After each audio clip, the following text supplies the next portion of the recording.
If anybody knows who this guy is, let me know. I want to know who this guy is. He's the man.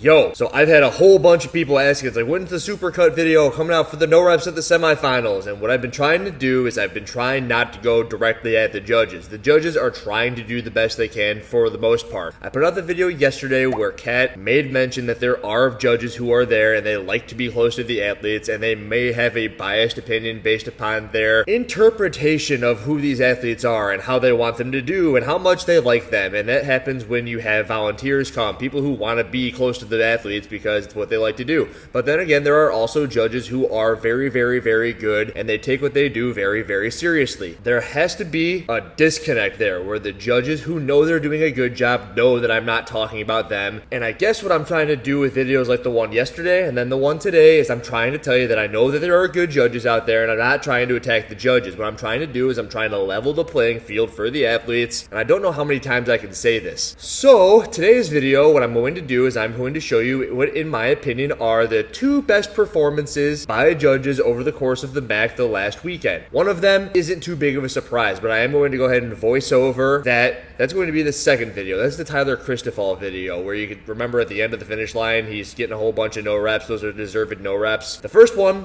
is going to be something that I was talking about back and forth a little bit with Taylor Self on the Savon podcast. On the Savon podcast, Taylor and I were talking about why Brook Wells wasn't doing so hot. I think Savon was also chiming in a little bit, saying it was heat stroke or dehydration. He said there's a difference between the two. I don't know the difference between the two, but apparently there is one. And what I was trying to say was that she was getting a little bit of mental fatigue. She was getting no rep to death. She had to do more work than everybody else. That's the cool thing about sports, is that everybody can have their own opinion. With me, my channel, my stuff, I can go a little bit deeper into my opinion of these things. So I'm going to show you what was going on there, and then I'm going to show you Tyler's video, and then I want you to try to pick up on something as you're watching these two videos. So we're going to play a little game today. The game is, what is the correlation between the Brook Wells video and the Tyler Christoffel video? There's something very, very similar. I need you to see if you can pick up on it. It's kind of cool. I'll tell you after the videos are over with. So let's first get into the Brook Wells video. So I have this kind of chopped up where you see a lot of the no reps that she's given on the wall balls. There's one right there. There's another one right there. It was 400 meters on the runner, 30 of the wall balls, 20 of the chest to bar pull-ups. I believe she gets another one right about here. Next one maybe. But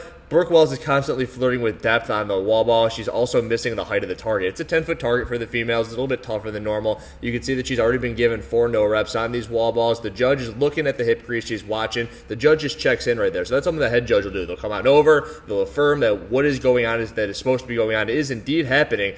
And it appears as if the judge is doing a good job. There's another no rep, which appears for height. Going back and forth, making sure the depth is happening. I cut on over to the sandbag cleans. This is the part of the workout that I thought would indeed be the crux of the workout. She's going touch and go here. When I was watching, it's very hard to tell from the camera point of view whether or not she's touching the floor. What you'll notice is she's popping up on the bag a little bit with that opposite arm. That shows you that she is indeed in control on top of the shoulder. That is important because later on, she's given a no rep right there. She's given a no rep because she wasn't touching the floor. I was telling you that it looked like it was an issue. And she goes back to the touch and go, controls the bag up top. Later on again, there's Tia Toomey camera. That's the most important part of the competition at the MAC, right? Show Tia Toomey. Brook Wells coach. Yeah, thanks Tia Toomey. Again, she shows control. Back to the wall balls. This looks like it's round number 3. No rep on the first 2 wall balls right there. Just no reps. Appears to be for height. I cut over here. You can see in the distance. No rep there. No rep there. Ball hits the floor. She's kind of falling apart. Here we go. This is why I said it was important. Her arms are both on top of the bag here. And she bends over. I believe that this one is the one where she's given a no rep for not showing good control. Yep, no rep because she isn't showing control. She's not getting underneath the bag. If you watch every other athlete, Daniel Brandon right there, see she's showing control under the bag on top of the shoulder. Given another no rep right. I think it's the second rep here by Brook Wells. But again, Daniel Brandon showing good reps over on her side. Brook Wells right here. She kind of just like shucks it up there. It's out in front of her. No control of the bag. That's a no rep. She gets a handful of no reps on this workout. I believe that that is why she was falling apart on said workout. So over the course of the workout, if you have to do something like 400 meter run, 30 wall ball, 20 chest to bar pull up, you push the tank, you do the sandbag cleans. If you have to do more work than the other athletes because you're given no reps that are just no reps, I mean, they're supposed to happen, right? That's what the judges are there for. They're there to hold yourself accountable. If you're not doing the reps the way you're supposed to be doing them, then you have to do it over again. But you're still doing the majority of the work. And if you're doing the majority of the work, it's almost as if you're doing, instead instead of 30 wall balls, she was doing 33 to 35 wall balls. And I don't know if I'm special in this, but 30 wall balls for me, I can do that. But when you turn it into 35 or 40 wall balls round after round, all of a sudden you think, okay, should I break these 20-20? Because when you do 30 wall balls, do them unbroken. When you do 35, 40, or 50 wall balls, okay, how am I going to break these up? Do I want to go 30-20 on a set of 50? Do I want to go 20-20 on a set of 40? It's just a big difference. And when you're going after a set of 30, you get those no reps. Brook Wells wish she was getting them. She wasn't doing 30 reps anymore. She was doing extra work because she had to, because the judge was doing a good job. Same thing on the sandbag clean. She wasn't doing 10 a round. She was going to go 6-4. You can see it. Or 7-3. She had to go 7-4. She had to go 6-5. Now, she had to do that because she wasn't doing the rest the right way, because that her judge was holding her accountable to the rest of the playing field. Awesome judging right there. Let's go check out the Tyler Christoffel video. Okay, so as I said, this one was probably a little bit better known because everybody was watching it. No rep given right there. You have the sections. You got these boxes, the white tape. The entire foot has to start behind the line. The entire foot has to cross the line. And you see there's a shuffle step right there. He doesn't start with both feet behind the line, and he lunges, he walks, and he steps on top of the line. Tyler, for whatever reason, has an issue keeping the bar up overhead. He has this for multiple workouts in the past, so if you know him, you know that he has a little bit of an issue, but this workout in particular, lots of muscle ups. The muscle ups will fatigue your overhead position, and he did the shoulder overhead right before he did these overhead walking lunges, which will also fatigue it. And that's the idea of the workout. So whoever wrote this workout, nice job, exciting finale. Unfortunate for Tyler here because he's having an issue keeping the bar up overhead. He was in a qualifying position until this workout right here. Another shuffle step. I'm sure, yep, the judge sends him back, as he should. There was a athlete in the heat earlier that won his heat, and he shuffled his feet. The athlete let him the judge let this athlete finish. That should not have been the case. This is how every single judge should hold their athlete accountable. I would go ahead and venture to bet that every time Tyler goes to watch this, he goes, yeah, he shouldn't have given that one to me. He shouldn't have given that one to me. Every single thing that is done here is 100% correct. Tyler was actually the beneficiary of earlier in the weekend being given the unjudgment call. So a judge made a call. They went and checked the tape, and the judge made the wrong call, and they gave him his time back. That's what should happen. That's a good way to do it. You can see that he's unable to keep his arms extended overhead, doesn't finish all the way through. The judge sends him back. Doesn't send him all the way back to that one tape line, but sends him to the close one that he has finished the way that he should have been finishing it, which is both feet over the line, in control. So now he's got to recoup himself again. He knows that this is tough. He's trying, very similar to a rope climb, in my opinion, where when you fail, you're just trying to keep the bar overhead. You're hitting muscle fatigue. He can't get up the rope in this case. He can't keep the bar overhead while moving. In a very pivotal situation, here he goes. Cole Sager standing right there. There was a pull on that. I don't really like the athlete standing there cheering the other athletes on. He knows, he's like, dude, get the fuck away from me. I'm trying to get over this line.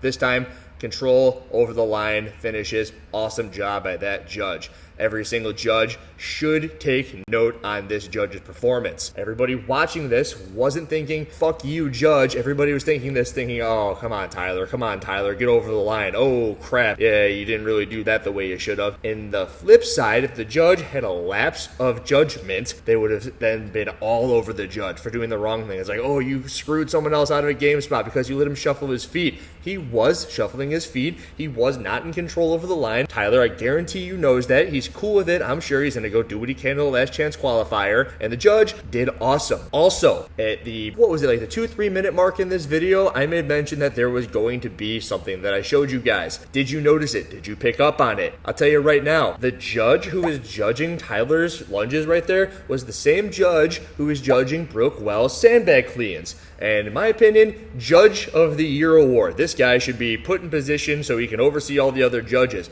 I also had somebody reach out to me, and I don't know how true this is, but they put the more veteran judges in the middle, the better judges in the middle of the lanes, because those are usually the athletes that are higher towards the top of the leaderboard, and then towards the outskirts, they put the less tenured judges, those who might miss a couple of calls. Now, don't quote me on that, because it was just somebody who reached out to me, but it does seem to make sense. I put up a video of an athlete doing muscle ups, one heat 2 of the women's finale, and she did 18 unbroken muscle ups, and the last couple of them definitely were not reps, and the judge gave them, ended up winning the heat. That didn't really affect the leaderboard all that much, but it still is a very bad look. When it's on the camera, everybody can see that this athlete isn't completing the muscle ups on the rings, and then she just goes ahead and finishes the entire workout. There was an athlete in the heat previous to this one on the male side where there was a shuffle step crossing the finish line. Everybody can see that it should have been a no rep. Those are the things that we're trying to avoid here. Those are the things that they these judges should go and watch this judge and say, wow, that was awesome. Nice job, dude. And it's very tough in the moment. That is the hardest thing ever. I have to go ahead and tell you that this judge being this athlete, Tyler, accountable in this situation has to be one of the hardest fucking things in the world to do. Everybody in the world is now on your mercy. That's how it should be. I put up the video yesterday. CrossFit should have somebody like a Dave Castro who is going to back up the judge's calls no matter what. And if the judge ends up making a wrong call, they go to the tape and they give them their time back. In the comments section, Lazar Dukic was commenting about his performance at the CrossFit Games. It was round after round. He had to do too many double unders. He had to do one extra double under because the judge was making him do one extra double under. That also should have been changed up. They should have been able to go to the tape. I believe they had video evidence of it. Somebody was recording it, and they should have seen that he was doing an extra double under a round, which cost him an event win, which cost him a placement on the leaderboard, so he also lost money because of the judge. All the athlete can do in that point in time is listen to that judge, and then when it's all said and done, go back, and then CrossFit can then give them back their time. I think it makes sense. I think it's okay. Everybody wins in that situation. You listen to the judge as you should, and then the athlete doesn't get punished for, listening to the judge and not causing a hissy fit. Everybody wins. That's all we want. We want everybody to be the best that they possibly can be in this situation. So, again, Best Judge of the Year award right there. Same guy who was judging Brook Wells sandbag cleans was also judging Tyler Christopher's lunges at the end. Good job. This is what we're looking for the rest of time. Granite Games this upcoming weekend, Athlete Games the following weekend, at the CrossFit Games. Take notes, judges. What do you think, guys? If anybody knows who this guy is, let me know. I want to know who this guy is. He's the fucking man. Andrew Hiller out.